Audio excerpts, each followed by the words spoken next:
बोलियो भएको भए सायद बालुवाटारमै हुन्थे होला। त्यसो भएपछि नि सबै बालुवाटारै आउँथे। रेनु नै नभई भएन भन्ने हाम्रो कुनै अडान होइन। त भरतपुरै दिनु उचित छ भन्ने काङ्ग्रेसलाई पनि लाग्छ, धेरैलाई, केहीलाई नलाए मात्रै होला। एकल हामी होइन, कुरा पनि जसले दस्तावेजमाथि 8 दिन बहस गराएर, ग्रुप डिस्कसन गराएर, सबै चाहिँ सुझावहरू केन्द्रित गरेर परिमार्जनसहित पास गर्ने कसरी एकल भयो? अब कसैसँग भएन भने एक्लै भिड्ने तयारी त हामीले 3 महिनादेखि गरेकै छौँ। होइन होइन, अहिले त्यो कुरा कहीँ एजेन्डामा छैन, चर्चामा पनि छैन। नेपालमा बडो विचित्र के हुने गरेको छ भने निर्वाचनको दिन बिहान पनि होइन, निर्वाचन सर्छ रे नि भन्ने चाहिँ बडो विचित्रको संस्कार चाहिँ हामी कहाँ बनेको छ। विगतमा पनि यो पत्रकार भेटघाट कार्यक्रमका अध्यक्ष कमरेड र हाम्रो प्रचार विभागका पनि संयोजक कमरेड कृष्णबहादुर महरा, केन्द्रीय समितिका सबै सहयोगता कमरेडहरू र सम्पूर्ण पत्रकार साथीहरू, सबभन्दा पहिला त म हाम्रो पार्टीको केन्द्रीय प्रचार विभागलाई धन्यवाद भन्न चाहन्छु। तपाईहरूले अबदेखि नियमित रूपमा हप्ताको एकचोटि पत्रकार भेटघाट कार्यक्रम राख्ने र सूचनाहरू सम्प्रेषण गर्ने जो कार्यक्रम राख्नुभएको छ त्यसको लागि पत्रकार साथीहरू तपाईहरूलाई सबै थाहा छँदैछ। अब देश निर्वाचन प्रक्रियामा होमि नै सकेको छ। पहिला स्थानीय तहको निर्वाचन वैशाख 30 गते तोकिएको छ र त्यो प्रक्रियामा सबै राजनीतिक दलहरू सक्रियतापूर्वक आफ्नो स्थिति सुदृढ गर्नको लागि देशव्यापी अभियानमा छन्। तर फेरि बीचबीचमा निर्वाचन के हुन्छ भन्ने प्रश्न पनि मिडियाहरूमा र विभिन्न व्यक्तिहरूले यसलाई आशंकाको रूपमा हेर्ने गरिएको छ। म चाहिँ बडो प्रष्टसँग के भन्न चाहन्छु भने निर्वाचन सर्दैन, वैशाख 30 गते नै निर्वाचन हुन्छ। भर्खरै म गठबन्धनको बैठकबाट उठेर नै यहाँ आएको छु र गठबन्धन पुरै दृढताको साथ निर्वाचनको अन्तिम तयारीतिर जुटिराखेको छ। कारण निर्वाचन सर्ने सम्भावना कहीँ कतै देखिएको छैन। तर नेपालमा बडो विचित्र के हुने गरेको छ भने निर्वाचनको दिन बिहान पनि होइन, निर्वाचन सर्छ रे नि भन्ने चाहिँ बडो विचित्रको संस्कार चाहिँ हामी कहाँ बनेको छ। विगतमा पनि संविधान सभाको निर्वाचनमा होस् या 74 को निर्वाचन या स्थानीय प्रादेशिक सङ्घीय निर्वाचनको सन्दर्भमा पनि निर्वाचनको दिन पनि निर्वाचन सर्छ भन्छन् नि भन्ने चर्चा चलिराख्ने गर्यो। म तपाईँ सम्पूर्ण पत्रकार मित्रहरू मार्फत आम नेपाली जनतालाई, सबै राजनीतिक दलहरूलाई भन्न चाहन्छु, निर्वाचन सर्दैन। कम्तीमा सरकारको र सरकारमा भएका कुनै पनि पार्टीहरूको निर्वाचन सार्ने कुनै मनसाय छैन र गठबन्धन सम्पूर्ण रूपले निर्वाचनको तयारीमा होमिसकेको छ। म तपाईहरूलाई यो पनि जानकारी गराउन चाहन्छु, आज हामी बेलुकासम्म देशका 6वटै महानगरपालिका र 11वटै उपमहानगरपालिकामा गठबन्धनको बीचमा समझदारी बनाउने हामी चाहिँ प्रयासमा छौँ र झन्डै झन्डै महानगर टुङ्गिनीको नजिक पुगेपछि म यही पत्रकार सम्मेलन भएको हुनाले उठेर आएको छु। यहाँबाट पनि म सिधै गठबन्धनको बैठकमा, जहाँ कार्यदल समेत हामी बैठक बसेका छौँ, मलाई विश्वास छ आज बेलुकासम्म हामीले महानगर र उपमहानगरपालिकामा गठबन्धनभित्र गरिने तालमेलबारे एउटा निष्कर्षमा पुग्छौँ।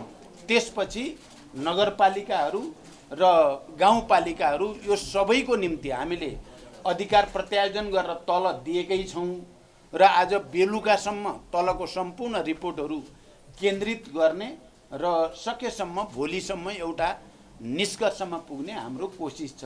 कारण मैले दुईटा कुरा बडो प्रष्टसँग भन्न चाहन्छु, निर्वाचन सर्दैन। जति मिडियामा आएको छन् त्यो अनुमानकै भरमा आएका छन्। यो कुरा पनि म तपाईहरुसँग फेरि एकचोटि दोहोर्याएर भन्न चाहन्छु, 2-3 महिना अगाडि हामीले संविधान र कानुनको अन्तर्विरोधको सन्दर्भमा छलफल अवश्य गरेका थियौं, तर त्यसमा निर्वाचन आयोग र सबै राजनीतिक दलहरूको चाहिँ समझदारीले हामीले निर्वाचनतिर नै जानु उपयुक्त हुन्छ भनिसकेपछि गठबन्धनभित्र निर्वाचन सार्ने बारे कुनै पनि तर्क वितर्क हाम्रो भएको छैन। हामी निर्वाचनको तयारीमा नै केन्द्रित भएर लागेका छौँ र म आम मतदाताहरूसँग पनि अपिल गर्न चाहन्छु, निर्वाचन वैशाख 30 गते नै हुन्छ र त्यसको तयारीमा आफ्नो ठाउँबाट सहयोग गर्न, योगदान गर्न म सबैसँग अपिल पनि गर्न चाहन्छु। दोस्रो कुरा मैले भन्ने यो छ। तेस्रो कुरा तपाईँ हामी सबैलाई थाहा छ, हामी गत सालदेखि अहिलेसम्म आउँदा एउटा बडो पेचिलो अन्तर्विरोधमा नेपालका राजनीतिक दलहरूभित्र चाहिँ त्यो अन्तर्विरोधको प्रक्रिया अगाडि देखा पर्यो। एउटा संविधानलाई चाहिँ कुनै न कुनै तरिकाले संविधानलाई घात गर्ने, सङ्घीय लोकतान्त्रिक गणतन्त्रलाई उल्ट्याउन खोज्ने अलि अतिवादी खालको प्रवृत्ति, अराजकतावादी, र हामीले त्यसलाई प्रतिगमनकारी पनि भन्यौँ र प्रतिक्रान्तिको प्रवृत्ति भन्यौँ। त्यो प्रवृत्ति देखा पर्यो र त्यसका विरुद्ध सङ्घर्षको स्थिति भयो। त्यही सङ्घर्षको क्रममा गठबन्धन तयार पनि भयो। सडक सङ्घर्ष हुँदै, गठबन्धन हुँदै, अदालत र राष्ट्रपति कार्यालयसम्म गइसकेपछि एउटा नयाँ सरकार आयो। यो हामी सबैलाई थाहा भएकै कुरा हो र अझै पनि सङ्घीय लोकतान्त्रिक गणतन्त्र, समावेशी समानुपातिक प्रणाली र धर्मनिरपेक्षतालाई कुनै न कुनै रूपले उल्ट्याउन चाहने प्रवृत्ति अहिले पनि देखा परेको छ। एउटा प्रवृत्ति जो हिजोका सामन्त राजा महाराजा र उसँग सम्बन्धित पार्टीहरूसँग गठबन्धन गर्न खोज्ने लोकतन्त्रवादी र वामपन्थीहरूसँग भन्दा चाहिँ प्रतिगामी शक्तिहरूसँग गठबन्धन गर्न खोज्ने प्रवृत्ति र अर्को सङ्घीय लोकतान्त्रिक गणतन्त्र अनि संविधान र राष्ट्रियताको रक्षा गर्न खोज्नेहरूको बिचमा गठबन्धन। तपाईँ हामीले देखेका छौँ दुईटा गठबन्धनका।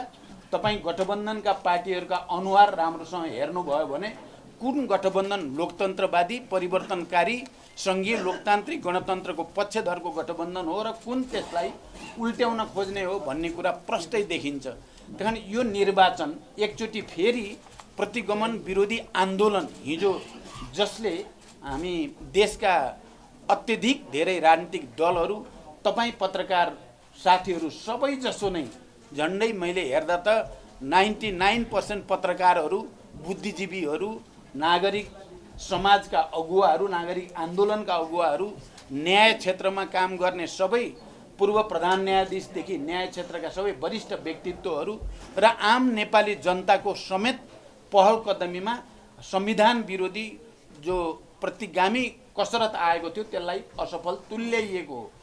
अहिले पनि ती सबै शक्तिहरू जो हिजो पटक पटक असंवैधानिक र अलोकतान्त्रिक तरिकाले बडो निरङ्कुश र निर्मम तरिकाले संविधान मिच्ने प्रवृत्ति देखा परेको थियो, जसका विरुद्ध नेपाली समाजका सबै वर्ग, जाति, क्षेत्र, लिङ्ग, समुदाय, पत्रकार, बुद्धिजीवी, नागरिक आन्दोलन सबै एक भएर हामी लडेर त्यसलाई परास्त गरिएको थियो। अहिले पनि आउने स्थानीय तहको निर्वाचन, प्रादेशिक र सङ्घीय निर्वाचन सबैमा पनि त्यो प्रवृत्तिलाई परास्त गर्ने र परिवर्तनका पक्षधर, प्रगतिका पक्षधर, सङ्घीय लोकतान्त्रिक गणतन्त्रका पक्षधर शक्तिहरू जसले संविधानको मर्म र भावना अनुसार समाजवाद उन्मुख राज्य निर्माणको कुरा गरेको छ र तलैदेखि जनताका आधारभूत समस्याहरू समाधान गर्न, जनताको घर दैलोमा, किन सङ्घीय लोकतान्त्रिक गणतन्त्र या संविधान सभाबाट संविधान निर्माणको प्रक्रिया आफैमा एउटा प्रगतिशील कदम भए पनि जबसम्म नेपाली जनताको घर दैलोमा चाहिँ समृद्धिको उज्यालो पुग्दैन तबसम्म जनता सन्तुष्ट हुने हुँदैन। त्यसकारण स्थानीय स्तरदेखि नै समाजवादका भ्रूणहरू रोप्ने, त्यहाँ निजी, सहकारी र सार्वजनिक क्षेत्रको साझेदारीबाट समाजवादका भ्रूणहरू कसरी विकास गर्ने, उत्पादन वृद्धिलाई कसरी अगाडि बढाउने, शिक्षा, स्वास्थ्य, रोजगारीका विषयहरूलाई कसरी सम्बोधन गर्ने, श्रम र उत्पादनको अन्तर्सम्बन्ध, विज्ञान प्रविधिको अधिकतम प्रयोगद्वारा उत्पादक शक्तिको विकासलाई सुनिश्चित गर्ने र नेपालबाट हजारौँ होइन लाखौँको सङ्ख्यामा नेपाली युवाहरू विदेशिने जो स्थिति छ, नेपालभित्रै विकास र समृद्धिको नयाँ चाहिँ आधार खडा गरेर विदेशीका युवाहरूलाई पनि देशभित्रै रोजगारीको वातावरण बनाउने, देशभित्र भएकालाई पनि प्रभावकारी रोजगारीको स्थिति कसरी बनाउने, शिक्षा, स्वास्थ्य, रोजगारीलाई हाम्रो संविधानले मौलिक अधिकार भनेको छ। तर त्यो मौलिक अधिकारको कुरो अहिले पनि जनताले प्रत्यक्ष उपभोग गर्न पाउने स्थिति बनिसकेको छैन। त्यसको निम्ति आवश्यक कानुनहरू बनाउने र आम नेपाली जनतालाई शिक्षा, स्वास्थ्य, रोजगारीमा उनीहरूको पहुँच राज्यद्वारा उनीहरूको अधिकार सुनिश्चित गर्ने कुरा पनि यो निर्वाचनको एउटा प्रमुख मुद्दा हुँदैछ।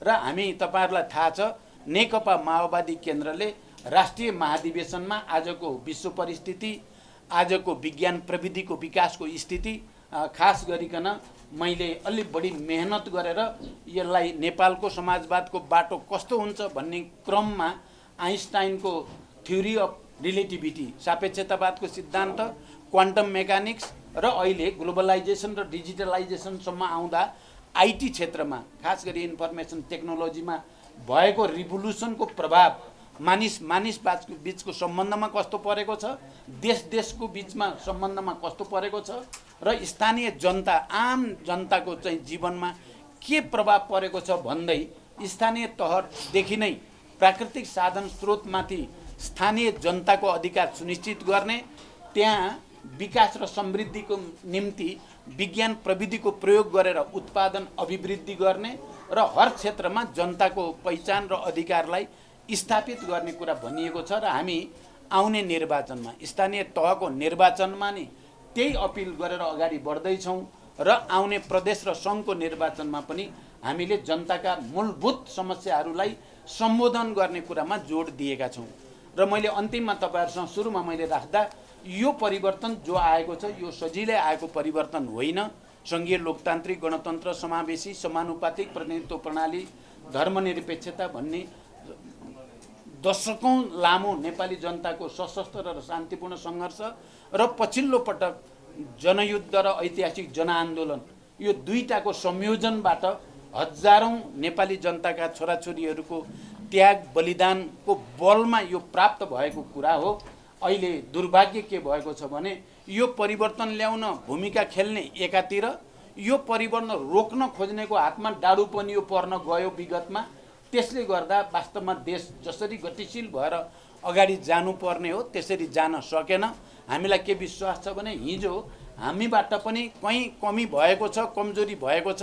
हामी आत्मसमीक्षा सहित नेपाली जनताको घर दैलोमा पुगेर हामीले नै यो परिवर्तन, हामीले नै यो देशका मधेसी, आदिवासी, जनजाति, दलित, महिला, मुस्लिम, थारू सबैको पहिचान र अधिकार स्थापित गर्ने लडाईँ लडेको हो। अब यो लडाईँका विरुद्ध जानेहरूलाई चाहिँ पावर दिँदा के हुँदो रहेछ भन्ने कुरा विगतको अनुभवले देखाएको छ। एकचोटि हामी फेरि नेपाल राष्ट्र र नेपाली जनताको सेवामा समर्पित भएर जान चाहेका छौँ। हाम्रो अभियान त्यसैमा केन्द्रित छ। त्यसकारण पत्रकार साथीहरू, तपाईहरुले पनि यो देशको स्थिरताको, राजनीतिक स्थिरताको निम्ति र नेपाली जनताले चाहे जस्तो विकास र समृद्धिको मोडेल विकास गर्नको निम्ति तपाईहरुले पनि पक्कै पनि ऐतिहासिक ढङ्गले एउटा ऐतिहासिक विरासतबाट आएको परिवर्तनलाई स्थापित गर्नेमा तपाईहरुले पनि सहयोग गर्ने म विश्वास व्यक्त गर्न चाहन्छु। अब तपाईहरुलाई केही भन्नु छ भने सोध्न सक्नुहुन्छ। हजुर हजुर। अहिले तपाईहरुले दुईटा प्रश्न, एउटा महानगर र उपमहानगरपालिकाको तालमेलको कुरा चलिरहँदा तल हामी यो तालमेलको पक्षमा छैनौँ भनेर आइरहेको छ। यस्तो अवस्थामा तपाईहरु तल कसरी जानुहुन्छ? र अर्को कुरा, तपाईहरु नगरपालिका र गाउँपालिकासम्म पनि तालमेलको लागि प्रयास गर्न एउटा म भनिहाल्छु है। उहाँले भनेको हामीले पहिलो कुरा त महानगर र उपमहानगरपालिकालाई केन्द्रले नै टुङ्ग्याउने भन्ने नै नीति भएको हुनाले हामी केन्द्रमा टुङ्ग्याउँदैछौँ। अरू नगरपालिका र गाउँपालिकाको हकमा तल्ला कमिटीहरूलाई नै अधिकार प्रत्यायोजन गरिएको र कहीँ समस्या पर्यो भने उनीहरूले केन्द्रलाई रिपोर्ट गरे भने केन्द्रले त्यहाँ सहयोग गर्ने भनेको हुनाले त्यही नीति अन्तर्गत नै हामी अगाडि बढ्दैछौँ। अब जहाँसम्म कोही ठाउँमा हामी मान्दैनौँ, यसो त हेर्नुहोस्, एउटै पार्टीभित्र पनि कसैले टिकट पाउने कसैले नपाउने हुन्छ। नपाउने मध्ये कतिपय असन्तुष्ट हुने, बागी उठ्ने गरेका त विगतका हामीले अनुभव गरेकै छौँ भने 5 दलीय गठबन्धनभित्र तालमेल गर्दा केही असन्तुष्टि, केही विरोधका स्वरहरू सुनिनु अब यो लोकतान्त्रिक परिपाटीभित्र स्वाभाविक कुरा हो। तर त्यसले तात्विक फरक केही पनि पार्दैन। पार्टीहरूको गठबन्धनको औपचारिक एउटा डिसिजन भइसकेपछि, संस्थागत निर्णय भइसकेपछि मलाई र हामीलाई के विश्वास छ भने अन्ततः सबै पार्टी र पार्टी पङ्क्ति र जनपङ्क्ति पनि त्यही औपचारिक र संस्थागत निर्णयका पक्षमा नै उभिन्छ। हजुरले चाहिँ गठबन्धनमा यो साझा चुनाव चिन्हमा चाहिँ जाउँ केही समस्या हुन्छ भने भनेर प्रस्ताव लगेको पनि सुनियो। साझा चुनाव चिन्ह बनाएर जाने अब यो अहिले तत्काल सम्भावना देखिएको छैन। यद्यपि हामी आज पनि चुनाव चिन्हबारे छलफल गर्दैछौँ। के यो सम्भव छ? कमसेकम वडा अध्यक्ष जसको भागमा पर्छ त्यसैको चुनाव चिन्हमा सबै जाने कि भन्ने चर्चा चाहिँ चलेको छ। तर निर्वाचन प्रक्रिया अगाडि बढिसकेको चुनाव चिन्हबारे पनि एउटा डिसिजन भइसकेको सन्दर्भमा त्यो सजिलो छैन। शिवनारायण गिरी नेपाल दृश्य अनलाइनबाट यहाँलाई दुई तिनवटा प्रश्न छ, एकै ठाउँमा एट्लिस्ट भएर आउँछ। यहाँले भन्नुभयो अब गठबन्धनको मिटिङमा जानको लागि हतार भइसक्यो भनेर यहाँले भनिरहनु भएको छ माओवादी समीक्षा गर्न जरुरी छ। यदि माओवादी बलियो भएको भएदेखि तपाईँ बालुवाटार जानु पर्थेन, तपाईँको कुमलटार र तिरिस टाढामै तपाईँलाई चुनावी प्रस्ताव लिएर आउँथे होइन। माधव कुमार नेपालले चाहिँ अब गठबन्धनमा बाहिरी जस्तो सङ्केत पनि गर्नुभएको छ। उहाँले हामीलाई अपमान गरियो भन्नुभएको छ होइन। यस्तै गरी भरतपुर महानगरमा यहाँको जुन छ रेडियो दाबलाई नै बनाउनु पर्ने कारण के हो? डाक्टर शेखर कोइरालाले यदि भरतपुरको नछोड्ने हो भने प्रचण्डलाई गाह्रो पर्न सक्छ भने उहाँले चेतावनी दिनुभएको छ। त्यस्तै गरी यहाँलाई चाहिँ आफ्नो सहकर्मी किन अप्यारो भयो? जस्तै बाबुरामको यहाँले अलि अगाडि गर्नुभएको एउटा टिप्पणी शेरबहादुर कसरी प्यारो हुनुभयो, तपाईँ बाबुराम भट्टराई र उपेन्द्र यादव त्यसको हेडगार्डलाई पनि कसरी हेर्ने होइन, यो विषयमा अलिकति प्रश्न पारिदिनु होला। ल धन्यवाद। पहिलो कुरा, म बलियो भएको भए पनि बालुवाटारै जान पर्थ्यो। बालुवाटार प्रधानमन्त्रीको निवास भएको हुनाले बलियो हुनु र चाहिँ कमजोर हुनुसँग बालुवाटारको सम्बन्ध छैन। म बलियो भएको भए सायद बालुवाटारमै हुन्थे होला। त्यसो भएपछि नि सबै बालुवाटारै आउँथे। कारण बालुवाटारलाई बुझ्दाखेरि त्यो संस्थागत बुझ्न पर्यो। दोस्रो कुरा, उपेन्द्रजी र बाबुरामजीसँग मेरो अहिले राम्रै यो निर्वाचन प्रक्रियामा राम्रो कुराकानी भइराखेको छ। तपाईँहरू एकदम क्लियर हुनु होला। बिचबिचमा तितो मिठो अलिअलि पोख्ने कुरा त हुन्छन् नै राजनीतिमा। तर अहिले यो चाहिँ तालमेल गर्ने कुरामा बाबुरामजी, उपेन्द्रजी लगायत सबै पार्टीहरूसँग सौहार्दपूर्ण ढङ्गले कुरा भइराखेको छ। सम्भवतः धेरै ठाउँमा हामीहरूको कुरा मिल्छ भन्ने नै मैले देखेको छु। दोस्रो कुरा। तेस्रो कुरा, भरतपुरै नभई भएन, रेनु नै नभई भएन भन्ने हाम्रो कुनै अडान होइन। तपाईँहरू प्रष्ट हुनु होला। अघि भर्खरै पनि 6वटा महानगरपालिका छन्। 6वटा महानगरपालिकामा एउटा त माओवादी केन्द्रलाई पर्ने नै होला। गठबन्धनकोले काठमाडौँ दिने भने पनि ठिकै छ, विराटनगर दिने भने पनि ठिकै छ, भरतपुर होइन भने पनि ठिकै छ भनेको छु मैले। तपाईँ यहाँ भ्रम पार्न खोजेको छ भरतपुरै चाहिने, रेनु नै चाहिने भन्ने होइन। तर अहिले पहिला रेनुले जितिराखेको र भरतपुर हाम्रोमा भएको हुनाले सजिलो त्यही हुन्छ भने त्यो पनि ठिकै छ भनिएको मात्रै हो। त्यसकारण यो कुरामा कोही कन्फ्युजन नहोस्। अब 6वटामा 6वटै एउटालाई दिन सक्ने स्थिति पनि छैन। माओवादीलाई एउटा पनि नदिएर अरू सबैले बाँड्ने भन्ने पनि त स्थिति छैन। गठबन्धन भइसकेपछि त कम्तीमा एउटा त माओवादीलाई पर्ने नै भयो नि त। त्यो एउटा पर्नेमा सजिलो जुन हुन्छ त्यही भए हुन्छ भनेको छौँ हामीले। र मोटामोटी चाहिँ फेरि सबै साथीहरूको भित्री मनमा के छ भने भरतपुरै दिनु उचित छ भन्ने काङ्ग्रेसलाई पनि लागेको छ, धेरैलाई, केही केहीलाई नलाए मात्रै होला। त्यसकारण हामी अहिले बेलुकासम्म टुङ्ग्याउँछौँ। हामी हो। अब यदि गठबन्धनभित्र सहमति सबैको बिचमा भएन भने जसको बिचमा सहमति हुन्छ त्यसको बिचमा सहमति गरेर हामी अगाडि जान्छौँ। अब कसैसँग भएन भने एक्लै भिड्ने तयारी त हामीले 3 महिनादेखि गरेकै छौँ। सहमति नै भएन भने त्यतिकै बस्ने त कुरा हुँदैन, भिडेर जाने कुरा नै हुन्छ। र त्यो स्थितिमा जित्ने अहिले सम्भावना माओवादी केन्द्रकै बढी देख्छु मैले चाहिँ। किनभने जनताले बुझिसके देश सङ्कटमा परेको बेला बचाउने को रहेछ, यो परिवर्तनप्रति इमान्दार, गम्भीर र जिम्मेवार को रहेछ, सङ्कट मोचन कसले गर्छ देशको भन्ने कुरा जनताले बुझेको हुनाले यो पटक माओवादी केन्द्र एक्लै गयो भने पनि चाहिँ राम्रै हुन्छ। तर हामी गठबन्धनबाटै जान्छौँ, गठबन्धनभित्रैबाट जान्छौँ। गठबन्धनभित्र मात्रै भनेको चाहिँ 5वटैको सहमति नहुन पनि सक्छ। जहाँ जसको सहमति हुन्छ त्यो गठबन्धनभित्रै गरेर निर्वाचनमा जाने हुन्छ। जस्तो हजुरले अगाडि भन्नुभएको थियो महानगरपालिकामा लगभग हाम्रो सहमति भइसकेको छ, बाँकी रहेको उपमहानगरपालिकामा पनि हामी बेलुकासम्ममा टुङ्गोमा पुग्छौँ भन्नुभएको थियो। हजुर। यसरी हेर्दा कसरी सहमति को नजिक हुनुहुन्छ, कसरी तालमेल गर्ने कुरा भएको छ। र अर्को कुरा भनेको उतापट्टि एमालेले, नेकपा एमालेले राप्रपा नेपालसँग तालमेल गर्ने निर्णय गरेछ, त्यस्तै परिवार दल भन्नेसँग, र अर्को गोविन्द राज जोशी समूह जुन तनहुँको नेता हुनुहुन्छ, कङ्ग्रेसको पूर्व नेता भनौँ, उहाँसँग पनि तालमेल गर्ने निर्णय गरेछ। यसलाई कसरी हेर्नु भएको छ? मैले अघि नै भनिसकेँ, एउटा गठबन्धन यही गठबन्धन भयो, अर्को गठबन्धन होली वाइन कुरा भन्नुभयो त सबै राजावादीहरू सबै खालका बनेको हुनाले कुन प्रगतिशील लोकतन्त्रवादी गठबन्धन हो, वामपन्थीहरूको चाहिँ वर्चस्व भएको हो, कुन होइन भन्ने कुरा त छ्याङ्गै देखिएकै छ। यो पहिलो कुरा। दोस्रो कुरा, गठबन्धनभित्र हामीले महानगरपालिकाकोमा अहिले भएको पछिल्लो छलफल तपाईँहरूलाई म प्रष्टै भन्न चाहन्छु।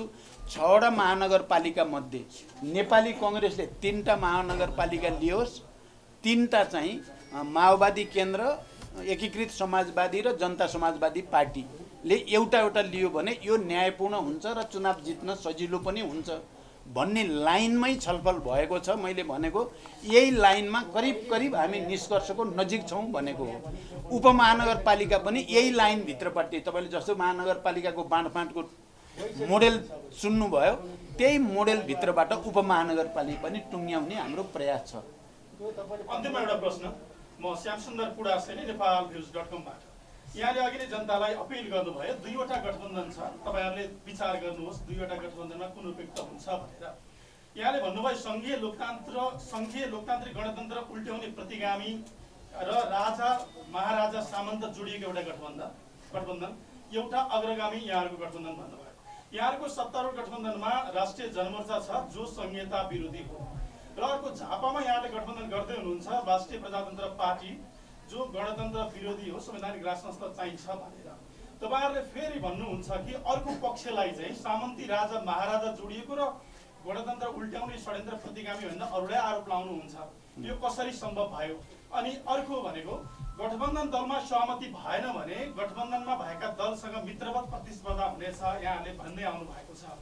भनेको मतलब सत्तारूढ दलसँग चाहिँ मित्रवत प्रतिस्पर्धा र विपक्षी दलसँग चाहिँ शत्रुतापूर्ण प्रतिस्पर्धा गर्छौँ, निषेध गर्छौँ एमालेलाई भन्न खोज्नु भएको हो कि के हो? अलिक प्रश्न पार्नु। अब यो कुरा तपाईँले मलाई लाग्छ बुझेर पनि सोध्नुभयो, फेरि दोहोऱ्याएर तपाईँको पनि कुनै मनसा आयो होला प्रश्न सोध्नुको पछाडि।